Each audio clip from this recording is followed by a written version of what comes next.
Um, good morning, everybody, and welcome to this panel on regional integration, infrastructure support to tackling obstacles to trade and investment. I think it was Barbara was saying this morning that we have to have some level of flexibility today, and I was just volunteered to chair this panel a few minutes ago. Which I accepted, and I hope we're going to try to do the best job we can. But we have a very good panel, a distinguished panel, and the way I propose to organize this panel is that I will go ahead and ask a question to each of the panelists, and then have them respond, hopefully give a brief response to the question, and then there will be follow-up questions and then we will call on the audience to ask questions. Let me maybe start to say a few words about what I do. Barbara already said I'm the global head for IFC Infraventures. This is the global infrastructure project development business for the World Bank Group, which I'm heading. We have two regions of focus, South Asia and Sub-Saharan Africa. And certainly infrastructure is an important enabler for trade in the continent. At IFC, we invested about $6 billion of private investment in infrastructure globally, about 1.2 billion in Sub-Saharan Africa. But I can tell you that at IFC, we have appetite for investing even more money than we've invested. $1.2 billion is relatively small compared to the needs in the continent, and we have the balance sheet to do so. One of the challenges that some of the panelists will be talking about is the availability of bankable projects that can actually receive the financing, the investments which are available to fund those projects. So my group at IFC, Infraventures, is helping address the challenge, but as of now, I'm going to stop here and basically invite the panelists to speak. So let me start with Sheena Shah, who's Managing Director at Thomson Reuters. And I'm sure you will say a few words about what you do at Thomson Reuters, but if you can address the question of what Reuters can actually do to support the infrastructure development agenda in Sub-Saharan Africa. Excellent. Well, thank you very much for inviting me on this panel. And I spoke a little bit earlier about what we do across the continent. But when I think about infrastructure development, I think there are two types of infrastructure. There's a physical infrastructure, which is not what we do.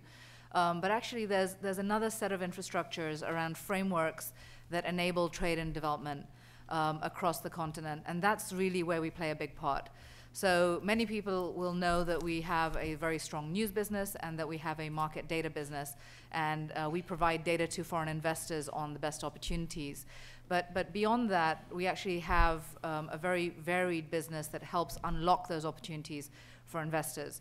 So when I asked a private equity investor recently on Africa that what were his criteria for the most bankable investments in Africa, he told me three things. So he said that there has to be land rights, and there has to be transparency about who owns the land. There has to be rule of law, and I have to know who I'm dealing with.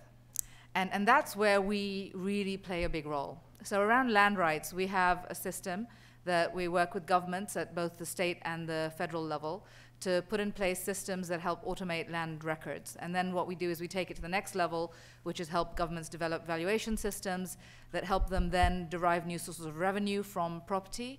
And the genesis of that is that then you open up mortgage markets, you open up private development, commercial development in those markets. So we do a lot of work around that. We also, on the rule of law, work with different governments around the continent to help publish their laws, make them accessible to foreign investors. So we've just completed a project in Nigeria with the state of Lagos, where we're putting the laws of the state of Lagos into our global system and making them searchable by foreign investors. And we also then work with judiciary systems around the continent to automate the workflow of the sort of law, of the legal system, so that as a foreign investor, if you come into a country, you can have confidence that if a case goes to court, it'll be dealt with in an efficient way and a transparent way. And then the third piece, which is knowing who you do business with. We have the world's best anti-money laundering screening database headquartered out of Cape Town. It's a global database. It's used by intelligence agencies, governments, and financial institutions around the world. And our data on Africa is extremely robust. So you may not know it, but you're probably already using our data. So we help investors have confidence in who they're dealing with. And I think these are essential parts of an enabling framework and infrastructure for investors. Thank you, Shiha. Now, let me continue on the policy on the soft side of infrastructure related to trade, and I will call on Secretary General Kitui. Maybe you can talk to us about some of the investment strategies and policy leaderships which is required to fast-track regional and trade-related investment in infrastructure, sir.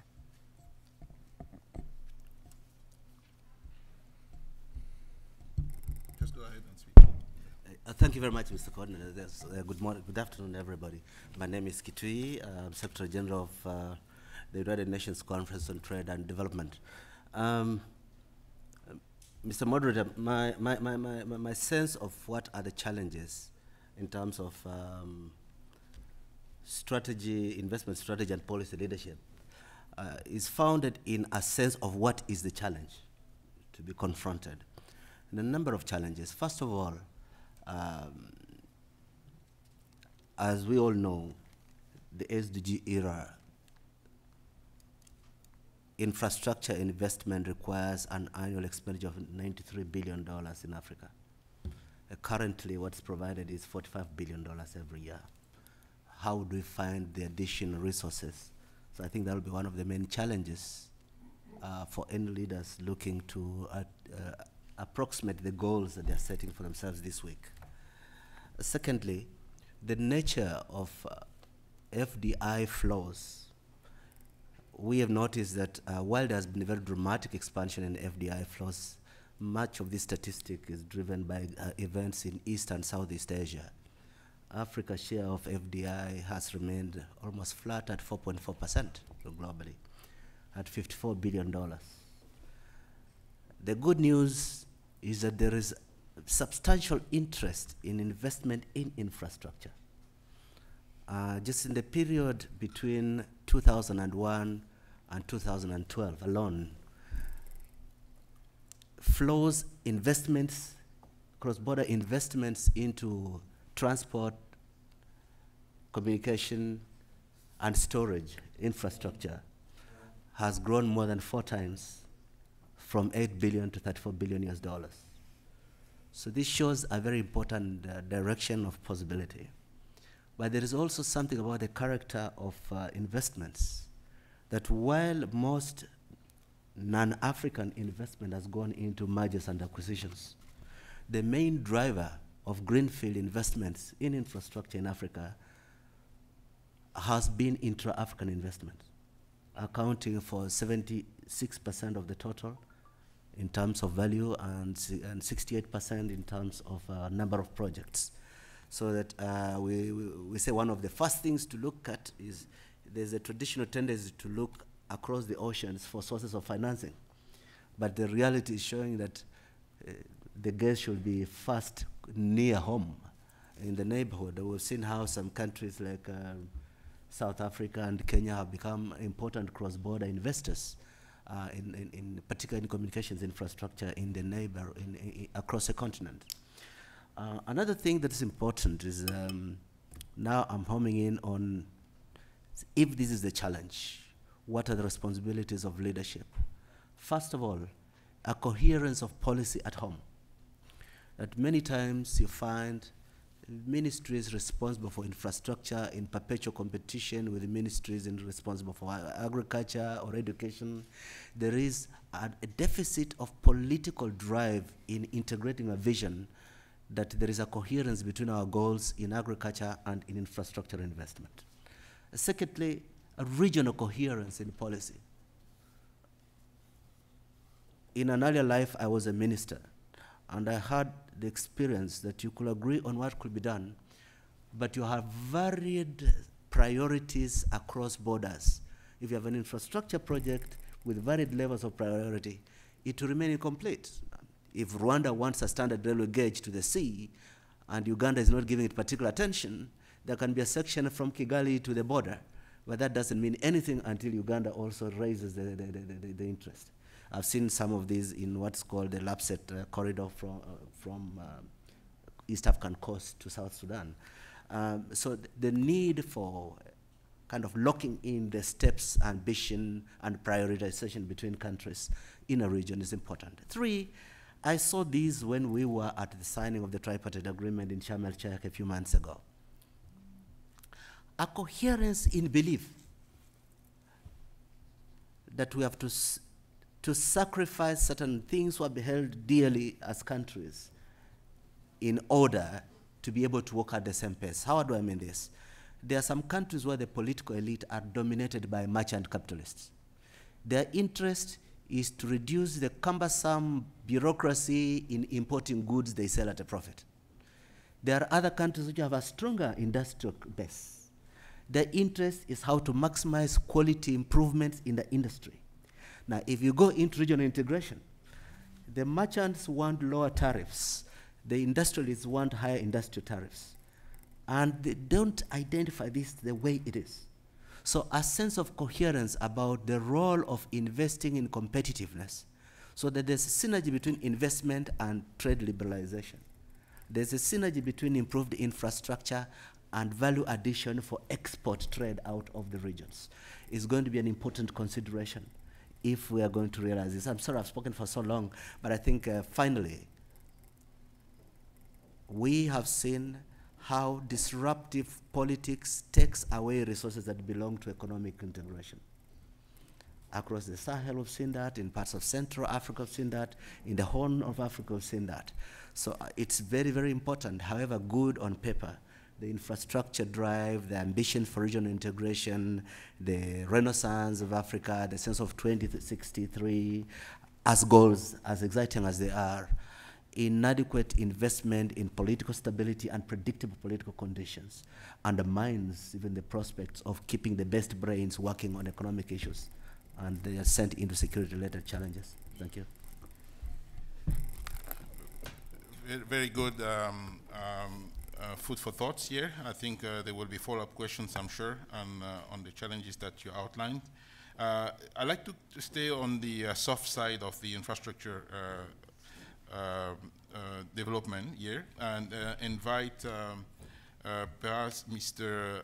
Yumkela to come in and also give us a sense as to some of the challenges in practical terms that you want to see to facilitate the development of infrastructure and energy and infrastructure investments to unlock the implementation of the CFTA and Agenda 2063.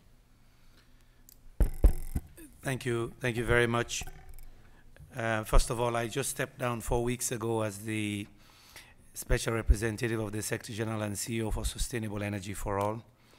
And so I have spent quite a bit of time with colleagues pushing the energy agenda. And in order to achieve this policy coherence globally on an energy revolution, we have been lobbying heavily, first of all, to establish a goal within the new post-2015 development agenda on energy. You know, when the Millennium Development Goals were adopted, no reference to energy. It's as if we all took energy for granted. So we have succeeded that. Next week, they will endorse goal number 7, which reads, ensuring affordable, reliable, sustainable modern energy services for all, with 3 clear targets: universal access to energy, doubling the annual rate of improvement of energy efficiency, and doubling the share of renewables. That SDG, that Sustainable Development Goal, was strongly backed by Africa, African Union, African Development Bank, and others, because many of us have been convinced that in addition to all other kinds of infrastructure required, the lack of energy in Africa was central. We already know from estimates from the World Bank lack of reliable energy was shaving off about 3% every year of GDP in a number of countries, some even more. And we know you cannot have that diversification into industry without affordable, reliable energy source, hopefully cheap source. So first point is we've been able to establish that goal. We believe that will trickle down to countries now. They have a good benchmark to see targets they have to approach in order to get energy access to their countries. It's very interesting that the new president of the African Development Bank, who took over again 4 weeks ago, the first retreat he has done last week was on energy, a new deal on energy for Africa. Energy connects to agribusiness, value addition. Energy connects to beneficiation and value addition to minerals and raw materials, because we need to create wealth and jobs in Africa, not just trading in raw commodities and so on. So we're very pleased that this agenda continues. Now, what are we trying to do practically in Africa to make it happen? We've come up with this concept, Donald Kaberuka, myself, Aliko Dangote, and Tony Elumelu. We came up with a concept of African Energy Leaders Group to deal with some of the issues that the Director General of UNCTAD raised. How do you get policy coherence nationally, but more importantly, in the region? Energy infrastructure, we've talked to some companies for countries like Sierra Leone, Togo, and so on. 50 megawatts is interesting, but it's too small for a big investor that wants to come in. But if you look at a regional market, 350 million people, maybe then it makes sense. But to do that, you have to do everything that the Director General said. National policy coherence, regional policy coherence, but more importantly, we think the leaders should begin to make energy deals. And so we've created this new platform, African Energy Leaders. We've set up the first one in West Africa to be led by President Ouattara and President Mahama, together with President Buhari. Meaning, get a group of countries that are contiguous, that have an interest in creating an integrated energy market, which means you need interconnection, you need gas pipelines, and we chose initially West Africa, but next to them, you put now business guys who are willing to invest, bankers and so on, and the secretariat for this will be hosted in the African Development Bank. We've already raised some money to finance the secretariat, and it's not different from what the European Union did. 4 or 5 countries started with coal and steel. Then they expanded and added other commodities and added other nations. You need these leaders to make political deals to get these big infrastructure projects moving. Otherwise, the bureaucracy will kill these initiatives. And we're talking big transformative energy projects. And of course, you need the ADB for the risk guarantees and all the de-risking instruments, and IFC and others as well. We want to replicate the same in East Africa. Mozambique, Tanzania, Kenya, Ethiopia, integrated energy markets which allow Africa to integrate gas with hydropower or with wind in Kenya. That way they become self-sufficient in energy, but they begin to use the gas to produce LPG, to produce fertilizer, as they also export LNG. So this is our new concept, but it's a public-private platform. We've set up the one in West Africa, and as you see, it's presidents, and of course we're learning from East Africa to do the rail. They had to have the president sit down and say, you, Minister of Finance, you will do the following on your side of the border, and this guy will do the same here within 3 months. Otherwise, those deals do not happen. And it is not dissimilar from what happened in the EU.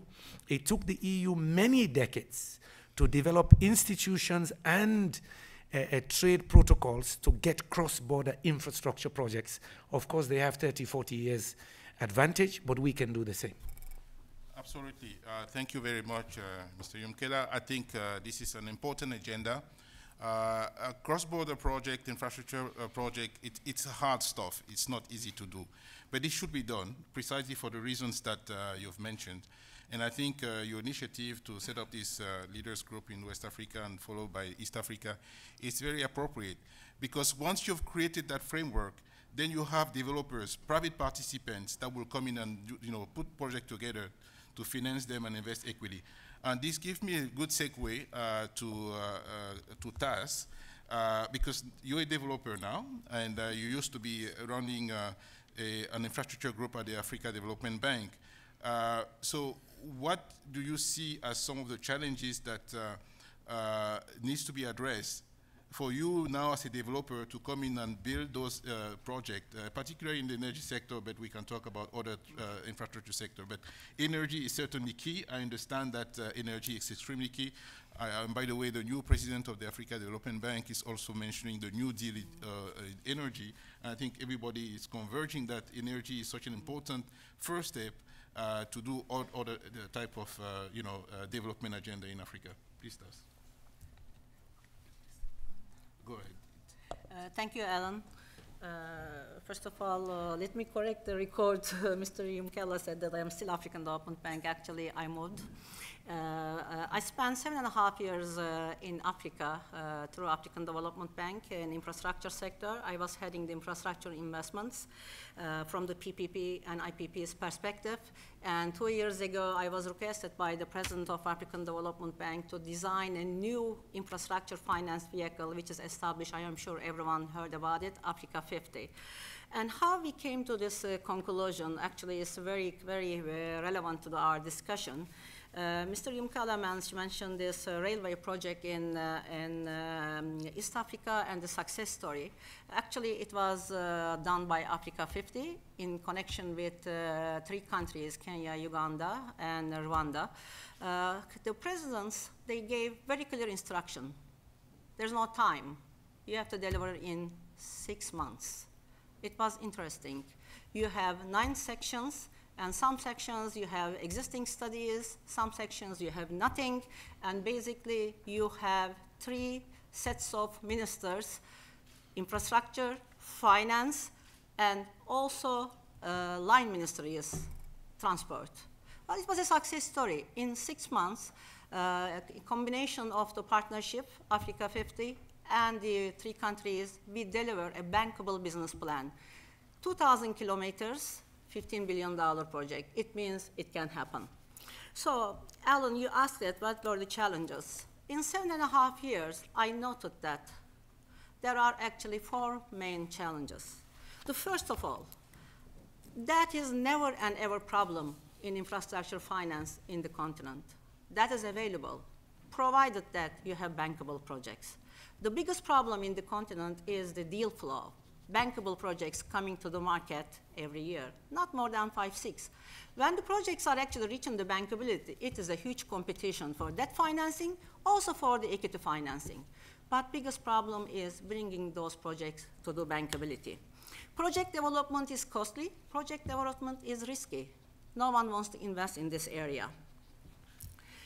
Lack of early risk takers. Private equity, they always want to come at the last minute. When the deal is ready to go to financial close. They create a huge competition, they increase the premium, and because of their due diligence process, projects are delayed. When it comes to project development today, mostly it is seen as a public good.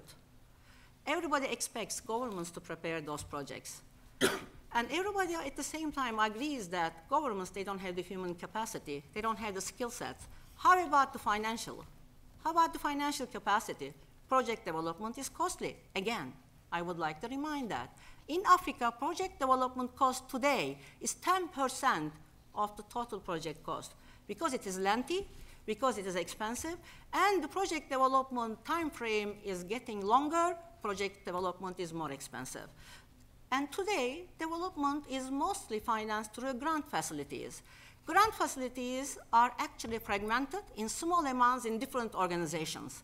So therefore, even those organizations are helping to the governments, it is very difficult for the government to take and turn those projects into commercial structure and offer to the investors. So this is one of the biggest gaps. I think infraventures are working in this area. So why I moved to this stage? Why I moved to this area? Because I saw the opportunity. And also, I realized that this area, project development, requires financial skills, people, they know the sector, but also people, they have the understanding of the operations in Africa and in African countries. I joined a small developer group called Temis Infrastructure. And Temis is actually 2 years old, but interesting. While the projects are developed 7 to 10 years in Africa, Temis has 2 projects that are going to reach the financial close in less than 3 years. One is in Rwanda. It's a 70 megawatt thermal power plant. We all know that Rwanda has only 115 megawatt. 70 megawatt will be adding 60% additional base load and cheap power to the grid. Then you can add as much as renewable. And this project, during the construction, will employ 1,100 people. And during the operation, including the mining, 200 people. And again, 60% addition to the energy. The second one is a different, because first one was easy. The original developer had the development capital, and there was no financial problem, so we went very fast. Second one is a 44 megawatt hydro in Ivory Coast. Actually, we started with sweat equity. And then we were able to bring development capital, $3 million from AFC and FMO, financial institutions. A little bit expensive. But just recently, there was a competition, African Development Bank, World Bank, USAID, and West African Development Bank. 100 projects were screened, 30 shortlisted, and our project won $1 million grant, meaning that this will be a blended financing, commercial and also grant. But what is the approach? Approach is pure commercial. If we don't bring the commercial approach to project development, I am sorry, 5 years later, we will still sit here and talk about 93 billion. Thank you very much, Tas. I really like this panel because they are policy people and then developers, practical people, and that's what it takes actually to make the infrastructure development pick up in the continent. Now, let me go to Mr. Otieno. Now, you will be talking about trade, a bit more on the risk mitigation instruments that could be available to support trade-related investment. Can you share some of your thoughts on this area, please? Thank you, Chairman. I hope I won't repeat what others have said, but I think some of the issues are quite important that I need to mention again. But on the issue of, we're happy that Africa is coming together on this free trade, tripartite free trade area, where we're going to have about 600 million people and maybe 26 countries, GDP of about 1 trillion. I think that's good because really, if you find Africa was very fragmented, and that became so difficult for people to be able to trade because of both tariff and non-tariff barriers. Intra-Africa trade, as has been said before, was only at 10% compared to maybe 40% in Asia, and then maybe 50 to 60% in Europe and America. The good news is that I think of late there's been a bit of improvement on inter-regional Africa trade. I think the statistics we get today says that about 50% has been a growth of about 50% between the last 3-4 years, from 2010 to 2013. We are bringing it to about 60 billion compared to maybe inter-Africa trade between Europe and, between Africa and Europe is about 430 billion, while trade between Africa and China, for instance, is in the region of about 200 billion. So you see there's a lot of expectation now that we are going into a free trade area because you have a bigger market, but I think there are challenges, which I think some of them have been mentioned. One, of course, is the infrastructure. You need to have a good infrastructure to be able to, because to transport goods within Africa, it takes longer than to transport goods maybe from Europe or even China. Even the cost of importing something from China maybe to the Mombasa will cost you maybe $3,000 if it's a container, while to take the same to Rwanda, maybe from Nairobi, from Mombasa will take you like, it will be about 7,000 or double for a shorter distance. So those are some of the challenges we have, but I think for us as risk mitigators, we see an opportunity also because we will be able to ensure most of this trade between these countries. The other challenge which we have, of course, as which has been mentioned, is the energy deficit, because that, of course, means that with expensive energy, then the cost of whatever is manufactured will be expensive, and it will not be competitive to export something from Kenya maybe to Egypt, for instance, because the cost of energy is much higher. But of course, the good news is that most of the countries in Africa now are getting involved in trying to develop renewable energy, which is maybe going to be cheaper, and that definitely will increase trade. The other challenge we have, of course, as insurers who deal with trade credits, for instance, is information. We don't have in Africa. It's difficult to get information on buyers and people who need credit. So that has become a challenge. But that slowly is also being reducing. Access to credit definitely is an issue, because in developed countries, credit is more done. I mean, trade is done more on credit than on cash. We believe also that Africa, the agriculture is a very big potential. That's one area where I think Africa could play a big role. But again, problem there also is the same as we said earlier for other sectors where the infrastructure is not there. You find that we don't have irrigation like in other places where you find mechanization also is lacking. So that is a challenge as well for in Africa. Telecommunication has done very well, as you all know, the last 5-10 years, but that is more or less on a kind of a flat situation from the time being. The other advantage, what's happening in Africa now, of course, is with regional integration, and then most of these regional blocks coming up with one border posts, also helping to reduce the time goods move from one place to the other. We in African Trade Insurance, maybe I need to introduce my company. We are owned by African governments and supported by the World Bank and the African Development Bank to provide political risk and trade credit. So we do give guarantees to investors to be able to make investments more bankable. And right now we're working with the European Investment Bank on renewable energy guarantees in Africa. So we are quite happy that that's going to be good for the continent. Thank you. All right, thank you. Let me, maybe I'm going to turn to the audience, but maybe a couple of questions. And I know Minister Kituyi has to leave. Maybe so. Let me go to you with a follow-up question. You mentioned something which is very important: the coherence of policy, certainly at a national level, but also at a regional level. But how do we achieve that? Because everybody says, yes, if you have the right policy framework, you're going to have a lot of investment. So you used to be a minister. So how do you, what do you do to achieve that?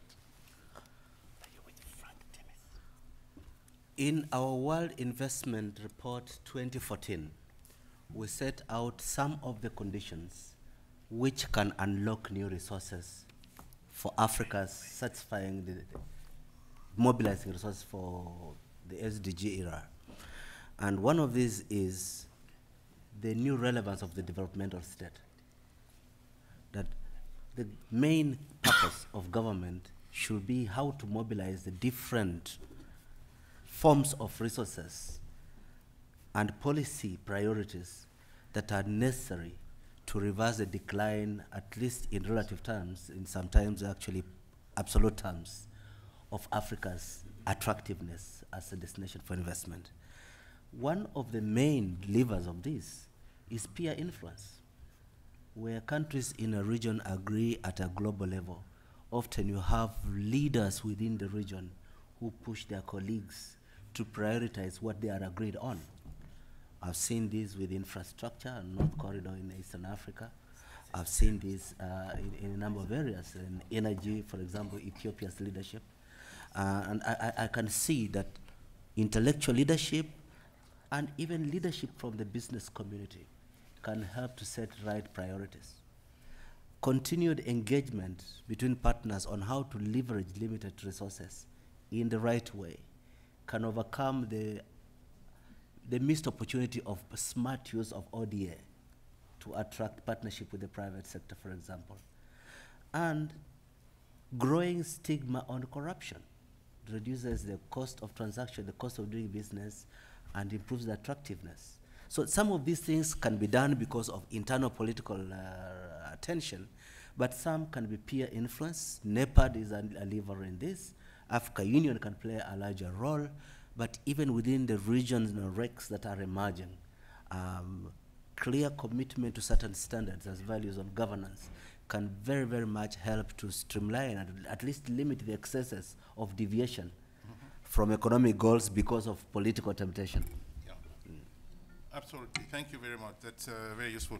I'm looking at the audience. I don't know if the folks that have questions. Can I make a footnote? Yeah. So if folks have questions, I'm going to give the floor to Mr. Yomkela, and then maybe we'll go to the audience. Please, your follow-up comments that you want to make. I just wanted to underscore one of the points Tas made, the lack of project development facility. This was debated a lot last week in the retreat organized by the president of the African Development Bank.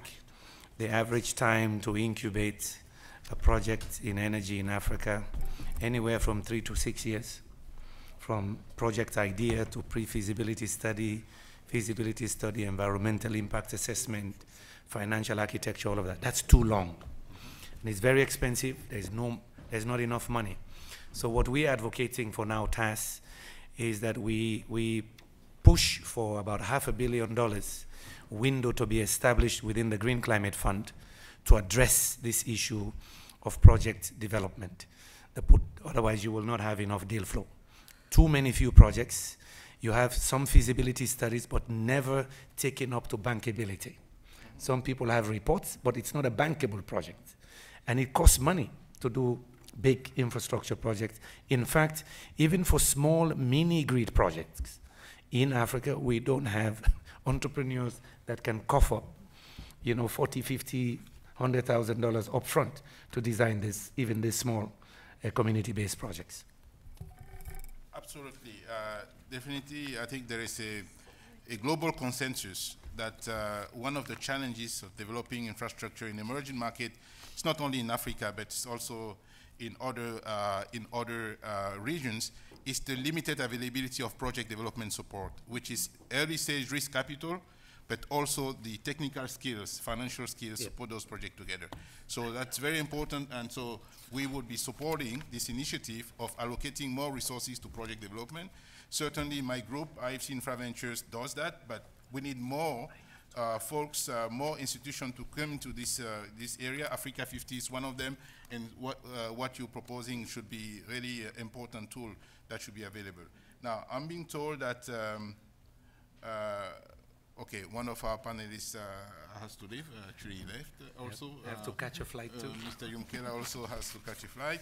So how about we get some comments from the audience, because we just about to finish. We have a few more minutes. Okay, so that's why I would like to get questions from the audience so that I don't keep the floor for myself. Yes, sir. Good afternoon.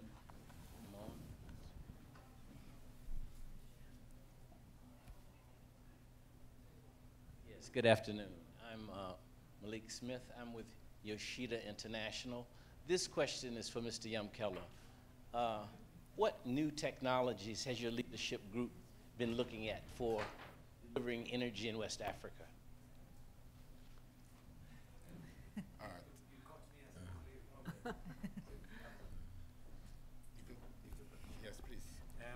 We have not chosen any technology. We are saying, if you look at the context of Africa, Africa needs to use all its resources. We have huge hydro potential. Less than 15% of our hydro potential has been built compared to 80% in OECD countries. Africa, 30% of the new oil and gas discoveries in the last 6 years was in Africa. We believe they should use their gas as well. There are other resources, but in some kind of an integrated model. And that's why the regional collaboration will be crucial. Of course, some NGOs do not want Africa to talk about hydro. Hydro is still a viable cheap source, and we have to exploit it. It is steady if you manage the ecosystem well, and that can be done. It's done well in Norway.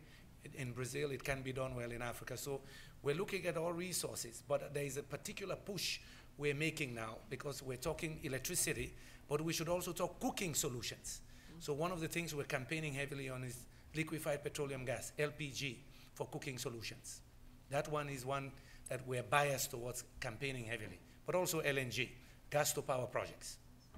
Okay, there is a formidable technology called inline hydro. And inline hydro is where if you have any liquid flowing through a pipe 5 miles an hour, you can create 1 megawatt of electricity. So in Nigeria, we have over 3,000 miles of pipeline, and it powers, of course, oil goes through it. We have sewage goes through some. Just think if you looked at our pipelines in these countries and we did inline hydro, it would be a very good opportunity where we could get to power very quickly to deliver it. All right, thank you, sir. Very good, and we have to look at all different technologies, as Mr. Yumkela said. Let me just, do you have time for the closing remarks of the panelists? Okay, very short closing. Yeah, very short closing remarks. I negotiated for you, so please, quick. Excellent. So I'll keep mine quite brief, but it's interesting for me being on this panel because I think hopefully all of you heard it. We're not just talking about challenges, we're talking about solutions. And I think the solutions have to be physical infrastructure and frameworks that enable trade and investment. And it's really only by bringing those two things together that we really are going to be successful. But I could hear nothing but solutions up on this table, so it was fantastic. Yes? Yeah, just to add, actually, I agree with you. I think we should put our resources together because Africa always suffered from fragmentation. We should stop this and we should work together. Fantastic. Mr. Otieno. Yeah, for us here at ATI, we say we are there to give you cover if you want to invest in Africa and you're afraid of political risk, or you're afraid of non-payment. So we'll cover you and talk to us. Fantastic. Let's go and build infrastructure in the continent. Thank you. Doing business in Africa. You can't afford to be without Africa Investor.